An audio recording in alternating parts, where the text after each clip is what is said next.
Good evening and welcome back to the channel, y'all. This client called me out to take a look at her apartment to see if I could clean her walls up for the Thanksgiving holiday that's coming up.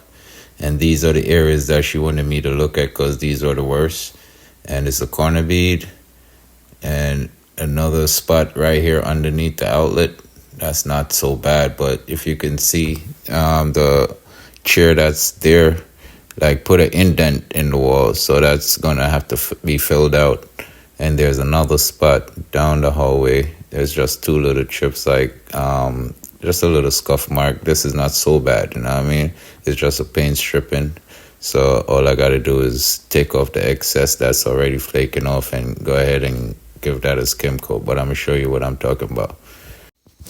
So with the stripping procedure, all you need is a knife, a taping knife, or a painter's 5-in-1 knife or something with a flat, sharp edge that you could scrape with. And what you need to do is scrape as far back as to where the paint stop lifting off the wall, and you're going to keep doing that all the way until it stop peeling. And then after that, you're going to go ahead and start with your skim coat, and you need a nice thin skim coat, nothing too heavy, nothing too crazy. You just need a nice smooth coat to close this in and prevent future flaking of the paint, so to speak.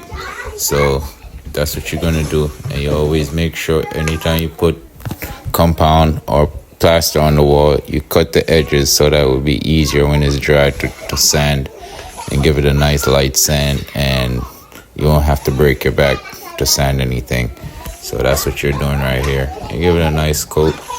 You go ahead and you do the same thing with all the spots that you're working on. And you make sure you get the corner beads nice and heavy and proper. And I did the same thing with the spot underneath the outlet. Give it a nice skim coat. Fill the middle piece, the middle part in where the chair, make the indent. And yeah, pretty much this is what it's like with the skim coat. This is the scuff marks on the wall down the hallways. After I did all that, I gave it some time, about an hour to dry. Then I came back with a sanding sponge, and it's small spaces, small areas, so all I had to do is use a small sanding block and go around and sand the areas smooth. Nice light quick sand.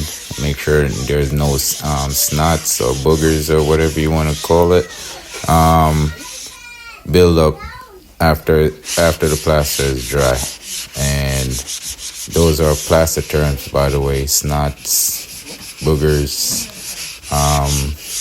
I mean, that's just pretty much splashing of compound that dries up around the area that you work. So you want to get all of that sanded off or chipped off or something like that before you apply the paint. Because if you apply the paint over all of that snot, it's going to be very obvious and very visible. And that takes away from your quality finish work. So you want a nice, smooth area when you're done sanding. And pretty much I did that to all the areas, and this is what it looked like after I'm finished sanding.